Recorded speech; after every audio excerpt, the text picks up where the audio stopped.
नारोजी त्रिंबक रसद आणि शस्त्र आणण्यासाठी गड सोडून गेले. मानकोजी पांढरेकडे जबाबदारी दिली की तुम्ही गड सांभाळा. आणि तेव्हा येऊन शस्त्राचा हल्ला झाला. बंदूक आणि बाणांच्या साहाय्याने युद्ध झालं. झोपेच्या अवस्थेत कत्तली झाल्या मराठ्यांच्या. तेव्हा हे नारोजी त्रिंबकांना कळालं की बाबा गडावरती हल्ला झालाय. म्हणून नारोजी त्रिंबकांनी काय केलंय, हा परिसरात पूर्ण गडाच्या आजूबाजूने वेढा घातला. वेढा घातल्यामुळे काय झालं, गडावरती येणारी रसद, धान्य असेल, नाहीतर रसद असेल, पूर्ण शस्त्रसाठा असेल, पूर्ण थांबला.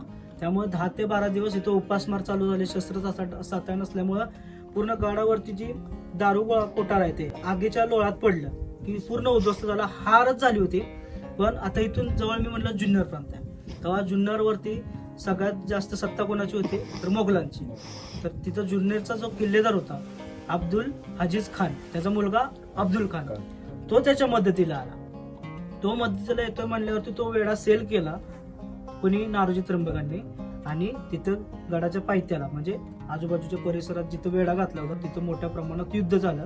तिथं आपले अनेक सरदार धारातीत पडले, वीरगती प्राप्त झाली आणि नारोजी त्र्यंबक पण धारातीत पडले.